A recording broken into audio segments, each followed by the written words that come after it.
شروع اللہ کا نام لے کر جو بڑا مہربان نہایت رحم والا ہے۔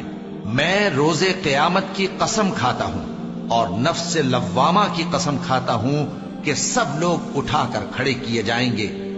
کیا انسان یہ خیال کرتا ہے کہ ہم اس کی بکھری ہوئی ہڈیاں اکٹھی نہیں کریں گے؟ ضرور کریں گے، اور ہم اس بات پر قادر ہیں کہ اس کی پور پور درست کر دیں۔ مگر انسان چاہتا ہے کہ آئندہ بھی خود سری کرتا چلا جائے، پوچھتا ہے کہ قیامت کا دن کب ہوگا۔ سو جب آنکھیں چندھیا جائیں اور چاند گہنا جائے اور سورج اور چاند جمع کر دیے جائیں، اس دن انسان کہے گا کہ کہاں ہے بھاگنے کی جگہ؟ کہیں نہیں، کوئی جائے پناہ نہیں۔ اس روز تمہارے پروردگار ہی کے پاس تمہیں جا ٹھہرنا ہے۔ اس دن انسان کو جو عمل اس نے آگے بھیجے اور جو پیچھے چھوڑے ہوں گے سب بتا دیے جائیں گے۔ بلکہ انسان آپ اپنا گواہ ہے، اگرچہ عذر و معذرت کرتا رہے۔ اور اے پیغمبر صلی اللہ علیہ وآلہ وسلم، وحی کے پڑھنے کے لیے اپنی زبان کو تیز تیز حرکت نہ دیا کرو کہ اس کو جلد سیکھ لو۔ اس کا جمع کرنا اور پڑھانا ہمارے ذمے ہے۔ سو جب ہم اسے پڑھا کریں تو تم اس کو سنا کرو اور پھر اسی طرح پڑھا کرو۔ پھر اس کے معانی کا بیان بھی ہمارے ذمے ہے۔ مگر لوگو، تم دنیا کو دوست رکھتے ہو اور آخرت کو چھوڑے دیتے ہو۔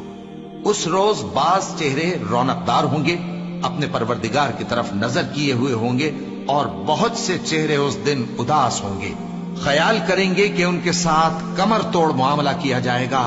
ہاں، جب جان گلے تک پہنچ جائے اور لوگ کہنے لگیں اس وقت کون جھاڑ پھونک کرنے والا ہے، اور اس جاں بلب نے سمجھا کہ اب جدائی کا وقت ہے اور پنڈلی سے پنڈلی لپٹ جائے، اس دن تجھ کو اپنے پروردگار کی طرف کھینچے چلے چلنا ہے۔ پھر ایسے مغرور نے نہ تو پیغمبر صلی اللہ علیہ وآلہ وسلم کو سچا جانا اور نہ نماز پڑھی، لیکن جھٹلایا اور منہ پھیر لیا، پھر اپنے گھر والوں کے پاس اکڑتا ہوا چل دیا۔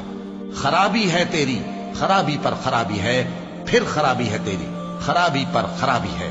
کیا انسان یہ خیال کرتا ہے کہ اسے یوں ہی چھوڑ دیا جائے گا؟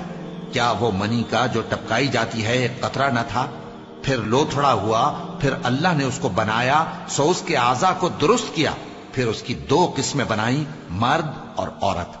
کیا اس کو اس بات پر قدرت نہیں کہ مردوں کو زندہ کر دے؟